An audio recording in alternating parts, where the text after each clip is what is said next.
नमस्कार, आप देख रहे हैं सिटी न्यूज और मैं हूं आपके साथ कंचन। नगर निगम चुनाव के दौरान वार्ड नंबर 27 के आजाद नगर हरिजन टोला में दो प्रत्याशियों के बीच हुई झड़प के बीच हुए गोलीकांड को लेकर जिला प्रशासन पूरी तरह से सक्रिय है।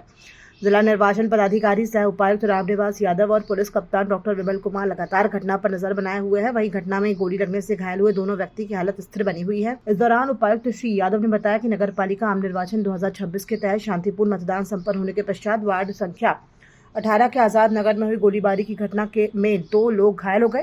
घटना में एक व्यक्ति के सिर में चोट लगी है, जिन्हें तत्काल PMCH धनबाद रेफर किया गया है। चिकित्सकों के अनुसार उनकी स्थिति फिलहाल स्थिर है। वहीं दूसरे व्यक्ति के पैर में चोट लगी है। प्राथमिक उपचार के बाद उनकी स्थिति सामान्य बताई जा रही है और वे भी खतरे से बाहर है। जिला प्रशासन द्वारा लगातार दोनों व्यक्तियों के स्वास्थ्य पर नजर रखी जा रही है। घटना की सूचना मिलते ही DC और SP दल बल के साथ मौके पर पहुंचकर स्थिति को नियंत्रण में लिया। पत्थरबाजी का कुछ घटना और साथ में गोली चलने की सूचना हम लोग को मिली है। SP के साथ हम स्वयं वहाँ घटनास्थल पे गए हैं। एरिया डोमिनेंस के लिए हम लोगों ने पैदल मार्च भी किया था।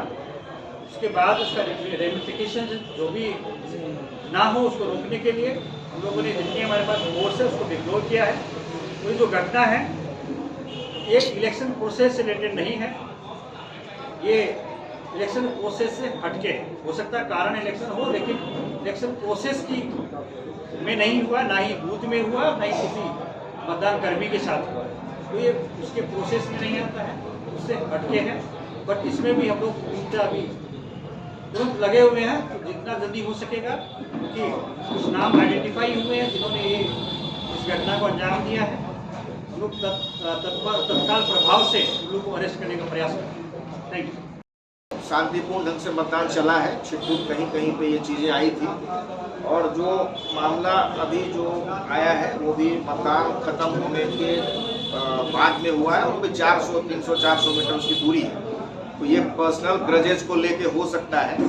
इसका कोई चुनाव से कोई पर्सनल जो है वो हम लोग इसको नहीं कर रहे हैं, क्योंकि ना ही बूथ में हुआ है ना किसी तरह हुआ है। इसमें जो भी लोग दोषी हैं, चाहे वो व्यक्ति कोई भी हो, जिसने भी गोली चलाया हो, चाहे जो भी हो, उस पर कड़ी कार्रवाई की जाएगी। वो क्रिमिनल एक्ट के तहत उस पर सर लोकतंत्र के चौथा स्तंभ पर हमला हुआ है। सर आप ऐसा क्यों बोल सकते हैं कि ये चुनाव के बेसिस पे नहीं हुआ है? सर दोनों का समर्थक था, दोनों का समर्थक आपस में। सर पूरा आज पूरा टाउन बंद है, तो ये तो चुनाव के कारण ही हुआ होगा, ऐसा हो सकता है। 5 बजे तक आप लोगों को पता है कि चुनाव 5 बजे तक में जो भी लोग अंदर चले जाते हैं उनकी वोटिंग होती है जी, ठीक है।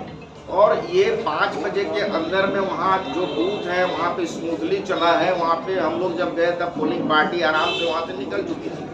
तो वो वहाँ पे नहीं हुआ ना। ये पर्सनल ग्रजेज किसी का है, कोई किसी से पहले लड़ा है, कोई किसी से पहले किसी चीज को लेकर दुश्मनी है, तो वो कहीं दूर में जाके घटनाएं हुई है। सर उसको हम लोग क्रिमिनल पार्ट मानेंगे। तो सर उस समय रिपोर्टर पे भी तो हमला हुआ है सर। ये जो बात आप कह रहे हैं वो तो अगर पर्सनली है, अगर पर्सनली है तो पर्सनली पे होता है, रिपोर्टर पे तो हमला नहीं होता सर। वो चीजें हम लोग देखेंगे। वो CCTV भी वहाँ पे है। सर बुलाकी रोड में जो चुनावी कार्यालय, चुनावी बूथ जो था, बूथ के जस्ट बाहर में हुआ था अटैक। उसमें गेट को भी बंद करने की कोशिश किया गया था, मतदाता को भी बाहर निकाल खींच के मारने का प्रयास किया गया था। देखिए, जो वहाँ पे SST FST होंगे उनके द्वारा भी वो सब चीजें आएंगी और उन सब चीजों पे जो आप कह रहे हैं, अगर वो घटना हुई है उसकी वीडियो रिकॉर्डिंग होगी, उसमें प्राथमिकी दर्ज की जाए, आगे कार्रवाई।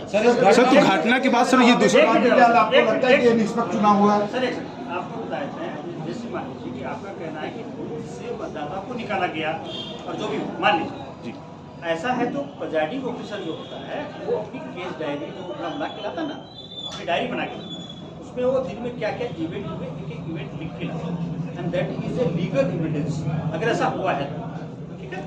सर इस घटना में तत्काल कार्रवाई क्या होगी सर? होने के बाद भी क्या लगता है कि आपको निष्पक्ष चुनाव हुआ है गिरिडीह में? नहीं, बिल्कुल चुनाव पूर्णतः निष्पक्ष हुआ है, क्योंकि चुनाव समाप्त होने के समय तक ऐसी कोई घटना नहीं हुई। आफ्टर इलेक्शन एक सवाल है,